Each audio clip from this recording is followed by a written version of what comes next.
Doctor Who Series 11. Let's talk about a controversial one. Obviously, there are a lot of people who really don't like the Chibnall era, and there are those who will defend it to the death. I still haven't quite decided how I feel about the Chibnall era. I think there's a lot to like about it, despite all of the controversy around it. And at the same time, it feels very empty. Like every time I watch these episodes, 11 through 13, it gets even worse as we go on. Specifically, like the 2022 specials. I really started to notice, like, there's so many inconsistencies with the writing that, like, as fun as some of these episodes are on the surface, like, once you dive into them, there's not a lot of nuance to them that, like, the past of Doctor Who had. Chris Chibnall is a very formulaic writer. You can see it when he starts with his first episode in Doctor Who back in Series 3 with 42. You see it especially in Series 7 when he does... he did a couple in Series 5 too, the Silurian two-parter, but in Series 7 when he started with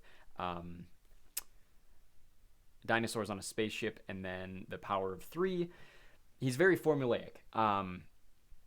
So let's talk about it. Let's talk about Series 7. Now, this is typically regarded as the best of Jodie Whittaker's series. I haven't quite decided how I feel about it. I like the premise of a lot of the episodes in Series 12 more. So we'll see kind of the weighted average between the two once we get done tomorrow with tomorrow's episode. Today, of course, we're doing Series 11. Yesterday, to celebrate the anniversary, we did Series 10, and we are going all the way through Series 13. And then eventually, once I get all of my thoughts together on the 60th anniversary specials, I might do a list of just those 3 episodes. It'll be obviously a very short list, but I'll try to go in depth with my thoughts on all of those 3 episodes. But let's start with my least favorite episode, or what I believe is the worst episode in Series 11. We are also including Resolution, the New Year's special, on this. But last place in F tier, I have 2 in F tier. The bottom of them is going to be Arachnids in the UK, which I think is this picture here. Arachnids in the UK. So we talked a little bit yesterday about how Series 10 of Doctor Who is the most blatantly left-leaning. Doctor Who's always been a very left-leaning show back in the 70s, back in the 80s. You look at who the showrunners were, how, like, their private lives and the thoughts that they had. It's always been a very left-leaning show, despite biases in the BBC very early on, which was actually more conservative for a media site. Media typically leans to the left. BBC nowadays also tends to lean to the left. Doctor Who very much does lean to the left, despite what people will want to say about it. It's always been that way, especially since the 2005 revival. The Chibnall era is actually a lot safer with its portrayal of politics. It doesn't really commit to the bit. It's still somewhat left-leaning, but very, very near the middle, like very safe. What this episode tries to do is poke jabs at Donald Trump, which, whether you like Trump, whether you dislike Trump, I think most people agree that the portrayal of Jack Robertson in this episode and the writing behind his character is very, very poor. It's a one-note jab at Donald Trump. It's an American businessman trying to go to the White House. They actually mentioned that Jack Robertson's character himself hates Donald Trump, which is kind of a weird mismatch. Like, are they saying that Jack Robertson is the left-leaning version of Donald Trump? I'm not sure what they're trying to say with that, but most people agree that it's a very, very poor character, very obvious analogy, and very poorly written. The threat in this episode, I think the CGI isn't great, even for the time. I mean, this episode, as of me recording this, is 5 years old now, and I don't think the CGI holds up even to TV standards of the time. Marvel was already doing TV shows that looked better than this, with budgets that were a little better but comparable. Doctor Who's budget was upped significantly for Series 11. I think the acting in this episode is really poor. Not just the portrayal of Jack Robertson, but all of the characters. This sees a trend in Series 11, and it would go on with the characters, that there's not a lot of depth to the companions. I actually like some of these companions. I like some of them a lot more than the others, but especially in this episode, we see the companions just kind of sitting there talking, and they don't really say anything about themselves. We don't get revelations about their character. They are simply there with the dialogue that they have to further the plot. The plot in this episode isn't great. Big spiders, let's kill all the spiders. The Doctor is very inconsistent. The 13th Doctor is very inconsistent in her entire run with how the writing portrays her views on violence and death. She's very anti-gun, but she is okay with suffocating the spiders to death. She is okay with trapping Simshaw in an eternal torture chamber. Like, it doesn't match the previous incarnations of the Doctor, and I don't know if that's something to set up the Timeless Child arc and say that we've really never known the Doctor. I don't know what they're trying to say here, but this episode's very boring. The plot sucks. The resolution is very bad. It's also not a very good-looking episode. I don't love the way that the colors look in the cinematography in this episode. This series does look very good on a whole. They use a new type of cinematic camera. Some of the directing choices in this season aren't fantastic. There's a lot of weird shots. You can kind of see some of them with the stills. There's a very specific focus, regardless of the director, in most of these episodes where they do bizarre close-up shots to the point where you see here characters are cut into the frame. But the cinematography on a whole in this series is very good. Not in this episode, in my opinion. And as someone who's really, really into cinematography, that bums me out. This is really the only episode of... I'm trying to think here. Apart from the opener, this is the only time that we return to modern-day Earth. Yes, that's factual. It's episode 1 and episode 4, and then the Christmas special. Those are the only ones that take place on Earth. I'm not a fan of this episode. I think it's an F-tier episode. Also an F-tier episode is the Tsuranga Conundrum. Now, this episode is starting to grow on me a little bit. I can see it moving up into D-tier as time goes on. This, in my opinion, is a very good-looking episode. I like the colors in this episode, especially in comparison to Jodie's costume. The 13th Doctor's outfit, I think, looks very good in contrast with this episode. My hot take of the day, okay, so the Piting, the monster in the Tsuranga Conundrum, is a very poorly conceived character, very poorly conceived villain, but my hot take here is that the Piting looks very, very good. The CGI used for the Piting, genuinely, I think looks very good. I think it still holds up. I think that there's texture to it. I think that there's some weight issues to the Piting still as a CGI character, but I think all in all, the Piting looks very good. It's one of the best CGI looking creations in Doctor Who in the last several years. The plot of this episode isn't great. The characters are somewhat unlikable. There's weird plot bits.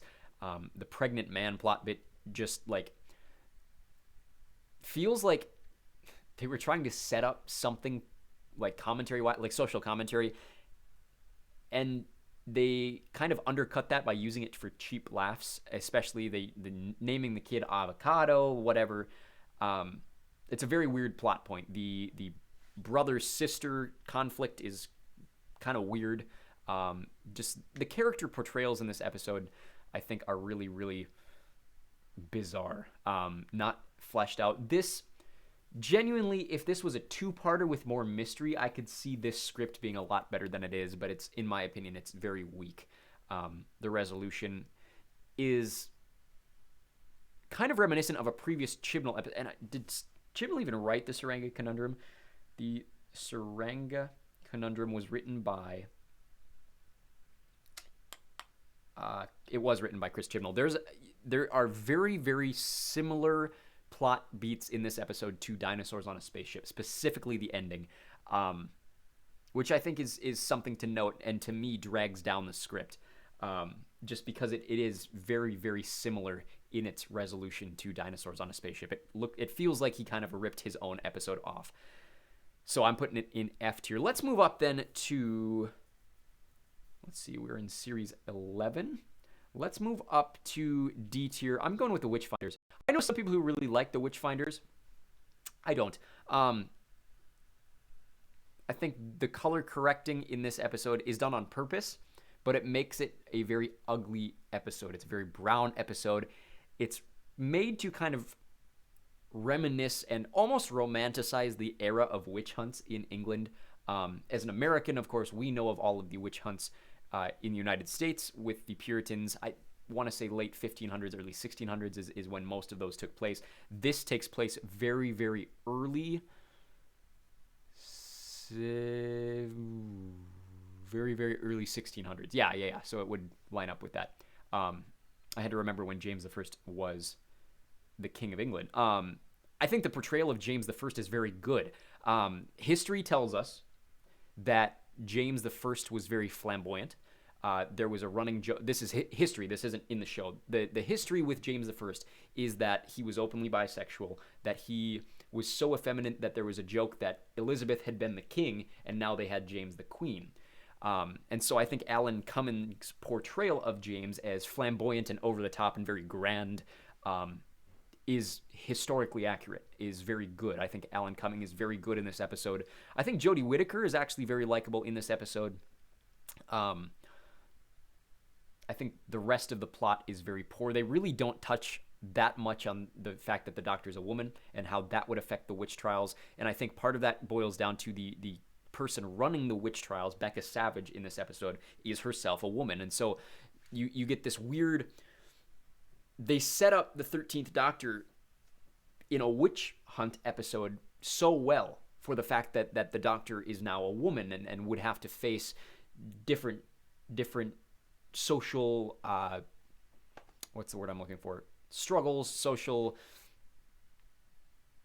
Wouldn't be able to do the same things as a woman that she used to be able to do as a man. And now they're not able to do that because of the script of this episode. I think the dialogue in this episode is egregious. There's the mention of you will, oh gosh, your body will play host to my Morax King, or your body will be filled with my Morax King. It's a very weird line, and it's it's the one I can think of, but there's several lines in this episode that are just like almost like unintentionally sexual in a very uncomfortable way, and I don't think it was intentional because it's played off very normally, and it just the dialogue in this episode is very, very weird. The bit with the girl and her grandmother is weird. I don't think the resolution to the episode is very good, but like I said, I like the portrayal of James I. I like, despite how ugly this episode is, I think it's done on purpose, and I think the set design is very good. The companions are just kind of there.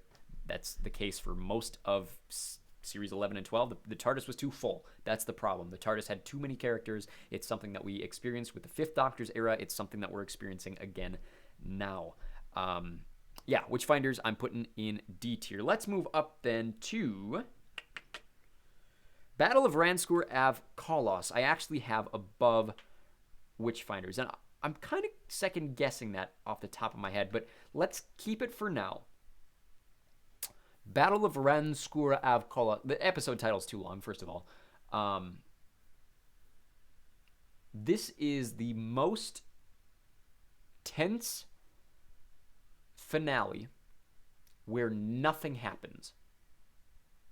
And you could rival that with the Wedding of River Song, but there are actual plot points in the Wedding of River Song. This episode has very little setup, and the ending has very little cumulative payoff. The plot of this episode is they arrive on a war-torn planet. They have to figure out... I don't even know. To be honest with you, I can't remember the setup of why they're doing what they're doing. But eventually they discovered that the native species, there's only two of them. It's kind of like the Sith. They're very powerful beings, like almost godlike beings, and they worship a creator god. And this is one of those weird... I talked yesterday, I've never been a big fan of Doctor Who's portrayal of religion. This is another one of those. Chris Chibnall plays religion very safe compared to the way that Russell T Davies and especially Stephen Moffat really just kind of attack religion. The thing I don't like about this episode and its portrayal of religion, I really like the fact that Sim Cha is able to manipulate the religion. That's a very cool plot beat. What I don't like is the way that the Doctor is able to come into this very, very faithful species and say, hey, your religion is wrong. The thing that you've worshipped for thousands, if not millions of years is wrong. Change on a dime. And they do. To me, is portrayed very poorly, is written very poorly. I think the reintroduction of Simshaw was done very well. I think the supporting cast is fine. I like Mark Addy. I don't love him in this episode. I like Mark Addy. He was Robert Baratheon in Game of Thrones. I think the stuff with Graham is good, is okay. It's upper okay. Including Ryan in it, Yaz just stands around. Yaz really doesn't do anything in this episode. This episode is a waste of Yaz.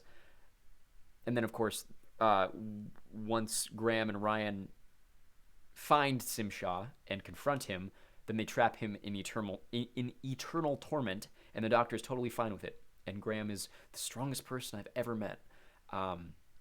Yeah, it's an episode. I'll put it in D tier. That's all I'm saying about that one. I also have in D tier the Ghost Monument. Ghost Monument is... No, that's the Ghost Monument. Excuse me, right? Sorry, I put the wrong picture there. That's Battle of Ranskoor of Kolos. That is the Ghost Monument. Ghost Monument is a very good-looking episode. It's a very cool premise for an episode.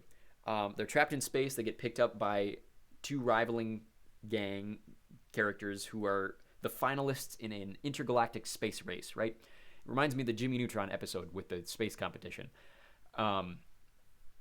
And the finish line is at the Ghost Monument. It's this monument that appears on this abandoned planet, and every once in a while it appears and disappears. They find out that it's the TARDIS that they've been looking for, which is convenient.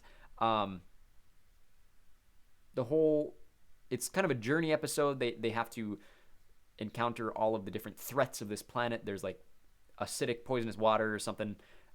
Genuinely, like the different plot beats, I don't really remember. There's flying carpets, and they threaten the Doctor, and that's when we first learn about the timeless children. It's just like a one-liner that's just dropped. Yeah, I don't think the side characters are likable. I don't think the companions do very much in this episode. I think Ryan especially is very dislikable in this episode. But it's a very good-looking episode. This might be the best-looking episode of anything in Series 11. I like the cinematography. I like the direction of this episode. There's some weird plot beats. Yeah, that's all I'll say about that. The problem with Series 11 is I've seen it in its entirety maybe 3 times. But compare that to certain other series of Doctor Who that I've seen like 10 or 15 times. Like, a lot of these episodes are very forgettable for me, and I don't like them enough to revisit them. I've seen them all multiple times, but it's to the point where it's like, I didn't love that, I don't love this, blah, blah, blah.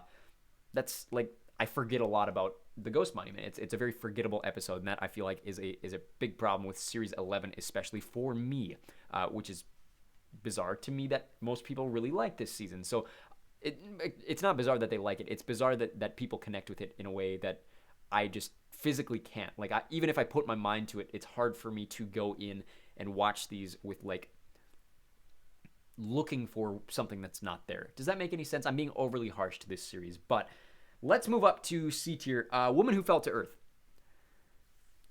is better than it was the first time I watched it. Sorry, I'm moving up that up to C tier. It's okay. It's actually one of the better... I like it as an introduction episode, to be honest, better than the Christmas Invasion. Is it a better episode than the Christmas Invasion? I don't really think so.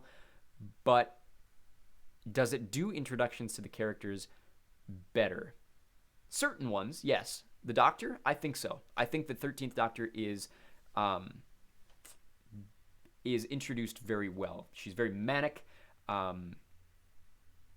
Like, all of the character beats that, even if they weren't really expanded upon in the rest of the 13th Doctor's era, we kind of understand who the 13th Doctor is from the get.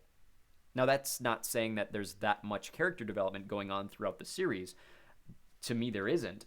But all of the things that we know about the 13th Doctor are introduced to us in this episode. I think Grace is very likable. I think Graham is very likable. Graham's my favorite companion of the 13th Doctor's era. I think Bradley Walsh is a phenomenal performer, does very well. I think Simshaw is a cool villain. I think Simshaw is a little underutilized with the potential that he had. Almost like a Darth Maul type scenario. We get a little more with Simshaw than we get with Darth Maul. I think all of the side stuff, like the crane operator, I think is a weird plot beat. The guy looking for his lost sister, just an abandoned plot beat. There are loose threads and writing problems in this episode. To me, it's a very mid episode. Here's a weird thing about me. I don't really like episodes that entirely take place at night. And this episode, for the most part, does. Which might also be why it's C tier for me. Like, cinematography looks a lot better during the daytime. You have to have a very good cinematographer to do well with nighttime shots. This episode doesn't really do that very well. It looks very good, but it would look a lot better if it took place during the daytime. But I get why they did it at night. And anyways, that's a weird thing about me. That's why I'm putting it in C tier, for a variety of reasons that I just listed. Let's talk about Kerblam. Kerblam is also C tier. Kerblam is a weird episode. Kerblam is an episode that pokes fun at Amazon and large corporations. It criticizes Amazon and large corporations, but at the same time, the writing is not strong enough to avoid what ends up coming across as a defense of high monopoly market capitalism, which this episode is. It's almost... So yesterday we talked about Oxygen, right? And how Stephen Moffat almost intentionally wrote an episode that's very vague on its portrayal of capitalism. Its critique of capitalism. There's not a lot of nuance to it. This episode is braver than Oxygen is. It tries to be very punctual and niche with what it's going for with its critique of capitalism, but I don't think Chibnall's writing supports his critique enough to where we get this almost defense of Amazon. Does that make any sense? I think the side characters are a lot more likable than some episodes. I think all of the supporting cast is portrayed very, very well. I think this is a very good-looking episode. I think the set design is very, very good. But the writing is not strong enough to support the message they were going for. And then you get the weird ending where the Doctor basically blows this guy up because she's not smart enough, or she's not brave enough, or she meant to happen. The 13th Doctor is very manic in a way that the 2nd Doctor and the 7th Doctor were, but almost... We never see this, like, what I mean by that is the 13th Doctor is very bumbling and finds herself accidentally in situations, or at least to the viewer, it seems accidentally in situations where she does end up winning. With the 2nd and 7th Doctors, we got the same things, but it was always them putting on a show for us. Like, they were stupid on purpose to give a false sense of security. The 13th Doctor, we never see an afterthought where it was like, oh yeah, I meant to do that. Like, here's me setting this up, and this is the outcome I wanted, and this is why I did it the way I did. Like, the 2nd and 7th Doctors would give us that. We never get that with the 13th Doctor. This is one of those episodes that shows it. Yeah, I think all of our supporting cast are very good. I think the companions are at... All in all, I think this is the best episode for all 3 companions. Each one of them has a role to play in this episode, which isn't the case for most of Series 11. We'll talk about that more as we go up. But I am putting that one in C tier. Let's move up then to It Takes You Away. Also C tier. So, things not looking good for Series 11. I'm kind of critical of Series 11. Just for the reasons I've said. I think the writing is inconsistent. I think the writing has a lot of flaws.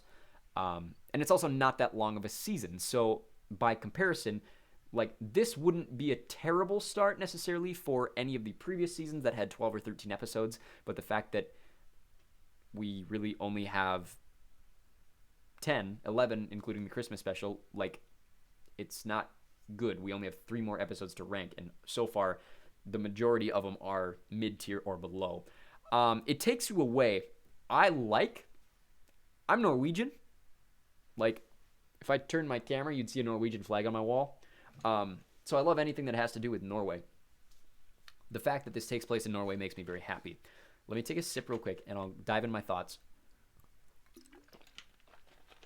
This episode has very, very high highs and very, very low lows.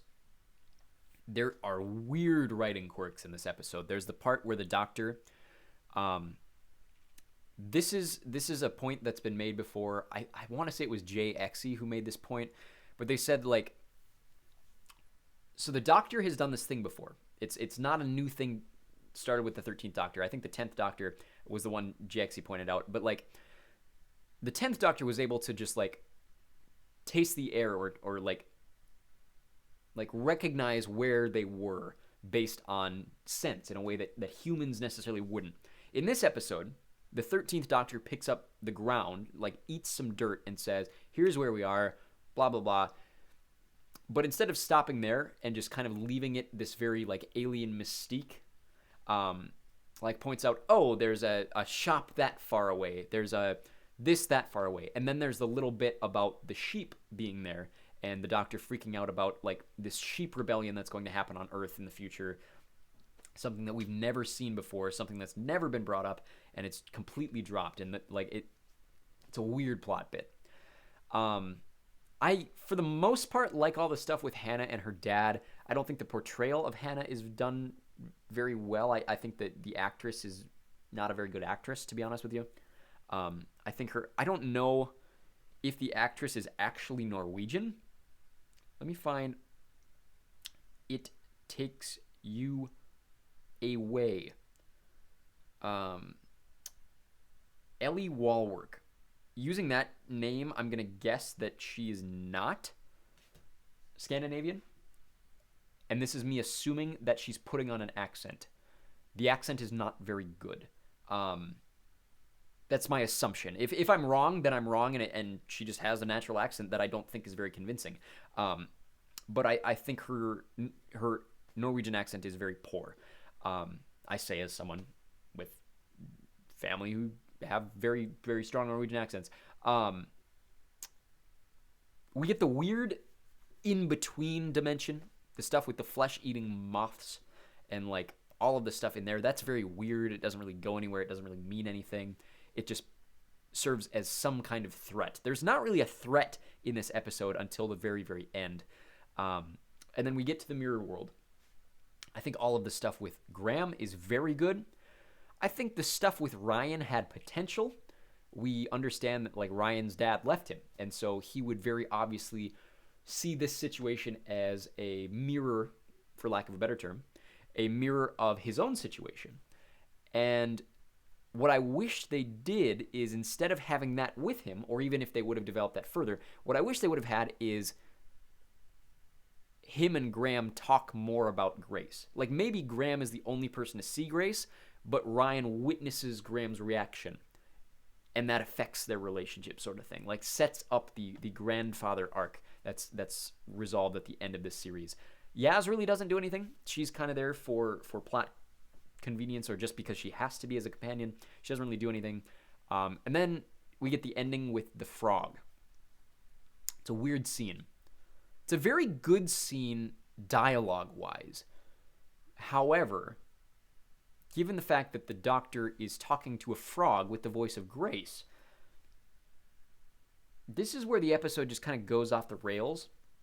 And it's fun. Like, the episode's very fun, but in a very dark way, and in a very, once you dive below the surface of this episode, it's a weird episode, doesn't make any sense, and like, like a cluster. It's a cluster. But that's it takes you away. It's very, to me, very high highs, very low lows. There's a lot of good stuff in there, a lot of bad stuff in there. Very mid episode. I'm putting it in C tier. Let's move up to... I just want to double check that I haven't skipped Resolution. I didn't think I had it that low, but I also haven't found it yet on my list. So let me find resolution real quick. Where is resolution at? Resolution with an R. I don't know why I'm singing Little Mermaid right now. Resolution, is it above anything else I have? No. Perfect. Okay. B tier. Resolution. This is exactly where I wanted to put it, and so I had to double check that it was there. Resolution is a fun episode. I have a blast with Resolution every time I watch it.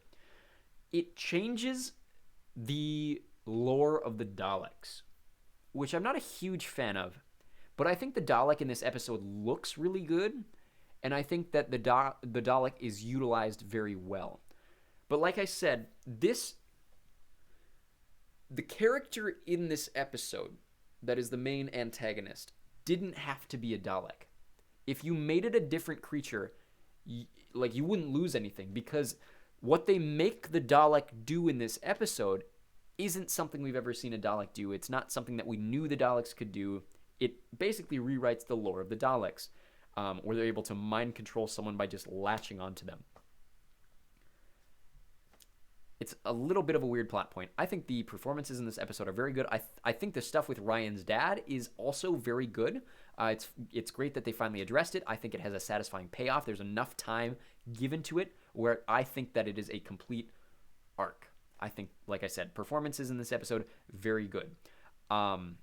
There's not a lot to the episode beyond that, and so it can't be much higher. It's a fun holiday special. Of course, this was the first non-Christmas holiday special. You could consider the Easter special part of that, but this is the first New Year's special that they did intentionally instead of a Christmas special. I think it looks very good. I think the cinematography is great. I like the different plot beats. I like them finding the Dalek hidden underground. That's kind of it. That's kind of all I can really say about it. B tier episode for me. I like having it right there. Here's my controversial take. Right above that, like very, very right above that, is going to be Rosa. Why isn't Rosa higher? I think Rosa is a very, very good episode. I think it is very cleanly the second best episode in Series 11. Why isn't it A tier? Why isn't it S tier? A couple different reasons. I think that Krasko is a very underdeveloped villain. Much like Jack Robertson in Arachnids in the UK, Krasko is very surface level. There's not a lot to him. I've heard criticism of Krasko saying that, like, there aren't people out there like him. Yes, there are. Go outside. There are people like him. And even if you don't see them, there are a lot of people that think things like Krasko and don't voice them. The thing about Krasko is he's a very cartoony portrayal of racism. Racism exists in many different forms. Very rarely will you see it that blatant. A lot of the time, there is more... I want to be careful with the way that I say this because I don't want it to come across as though I'm defending racism. I would like to say that real-world racism has a lot more nuance to it. It's still bad. Racism in all forms is still bad. Very rarely will you find someone who is just racist.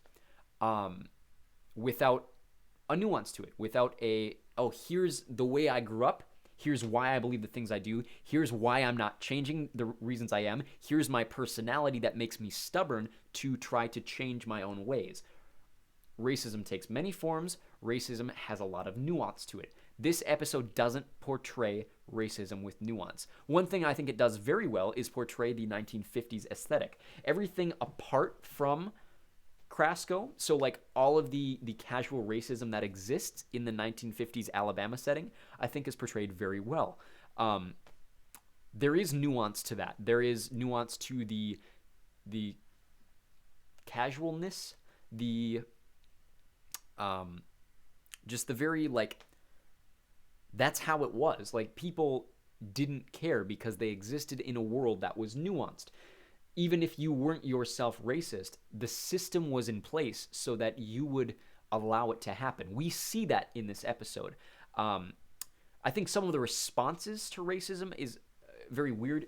There's the conversation that Yaz and Ryan have outside the hotel that is very, I think, like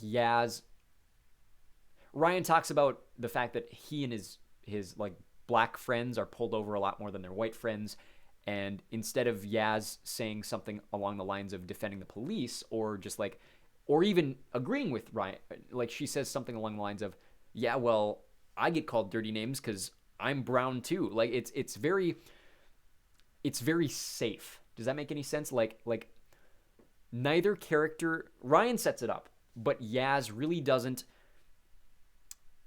disagree or agree. She just she kind of just talks. Like Yaz just talks, and that's kind of Yaz's character the entire 11th series. I think the portrayal of Rosa Parks is fantastic. They filmed this in South Africa, which is bizarre to think about because it passes. Like it genuinely passes for 50s Alabama. They used pretty much all South African and English actors. I think the American accents as an American they're done very well. If you've ever seen Sherlock, the woman who plays Rosa in this episode, her name is Rosa Doctor Who,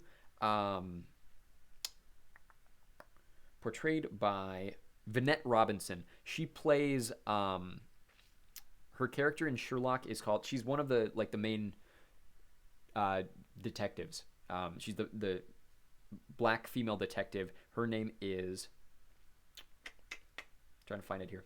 Sorry, Sally Donovan. She's in 4 episodes. She hates Sherlock in the first episode. Anyways, knowing her and knowing the fact that she's English, the fact that she portrays Rosa as well as she does in this episode is commendable. She does a very good job with it. Commendable wasn't the right word. That undersells her performance. Her performance is fantastic. I think the choice to have Rise Up as the ending song is weird, given the fact that it just stands out very sorely, if that makes any sense. Having a pop song as the ending to this episode is jarring, and not in a potentially positive way. To me, it's a very negative thing. We get a very interesting plot beat with them having to be on the bus and cause Rosa Parks to get arrested, and they're very rightly traumatized by it. And I think one of the correct decisions in this episode was to make one of the people most traumatized by being a part of it the white companion. Being able to see someone who actively doesn't want to participate in racism having to be part of racism and be part of the problem, be traumatized by that, I think is a very, very cool plot beat. And then there's the part at the end where the doctor helps them to see what the trauma, their trauma from this situation, they are able to see the positives from it. They are able to see what comes out of it because of the bad things that happen, if that makes any sense. I do hope that in my critique right now, I am portraying things in a positive light. I don't want to sound unnecessarily biased or like I'm trying to say things that as a white American come across as negative. So I do apologize if anything that I've said does come across as negative. I think the writing of this episode isn't up to par with S and A tier. I think the portrayals are very good. I think the subject material tackled is done very well. I wish it was done a little better, especially the interactions between Ryan and Yaz. Then last but not least, in my opinion, the best episode of Series 11, and I'm sorry, it's not A tier. It's still B tier. Demons of the Punjab. Why isn't it A tier? I think it's too safe, genuinely. Like, the plot isn't enough for this episode, right? So what this episode tells is the story of a wedding, an unknown wedding to Yaz. Her grandmother was married to a man who was not her grandfather, and she didn't know about it. And she goes back to explore this truth. And it happens at the time of the British partition of India. I think that subject matter is very well tackled. I think everything to do with the partition of India and the racism portrayed in this episode is very, very good. I think this episode does racism and political division better than Rosa. Is it the Thajarans, the aliens that we see in this still? I think their inclusion is weird. It almost feels like a plot point taken from Twice Upon a Time, where there's not really a threat. We think there's a threat, and then it's revealed that there's not a threat. And the Doctor handles it very weirdly. The editing in this episode is weird. The music in this episode is very good. I want to criticize. I want to applaud the music in this episode. Segun Akinola's music is very, very good. I think the portrayals are very good. I think Yaz, this is the episode where she really shines as a companion. Ryan and Graham don't really get a lot to do in this episode. I think the plot beats with the Holy Man and all of the deaths are done kind of bizarrely. But the ending is fantastic. All of the stuff with Manesh and Prem, a brother turning on his brother because he believes it's his civic duty, is a very, very fascinating plot point for Doctor Who to tackle. The idea of nationalism, the way that they tackle it here, I think is done very tastefully and very well. I wish there was more to this episode. I wish there was more exploration of the partition and its effect on people as a whole. I think it's done very well as kind of a niche, like microscopic view on a single family. I think that's done very well. I wish we saw more of it. I wish it was expanded more to like a local village. I think it's very good, but I think the lack of plot, the pacing, the lack of a threat, the editing, like there's a lot of negatives to this episode that to me drag down the positives from being A tier. I think the script of this episode, specifically the dialogue in this episode having to do with the partition, is S tier stuff. I think there's a lot of potential with this episode, like there was a lot of potential with Rosa. But in all honesty, I don't think it cracks A tier. So feel free to argue with me in the comment section below. Tomorrow we'll talk about Series 12, and I will have a lot more controversial takes on Series 12. But this is how my Series 11 looks. It's not very promising. I do apologize to all of the people who really like Series 11. These are my genuine feelings towards Series 11. Let me know what you thought in the comment section below. We will continue through Series 13 the next couple days. Happy anniversary season. Yesterday, of course, was the actual anniversary, but go out today, watch yourself some Doctor Who 60th anniversary, 60 years of a great, great TV show, one of my favorite shows. I love it. Go check out all of the other Doctor Who stuff. There should be a link over on the bottom left hand of your screen as this video comes to a close. But until next time, we will see you very, very soon.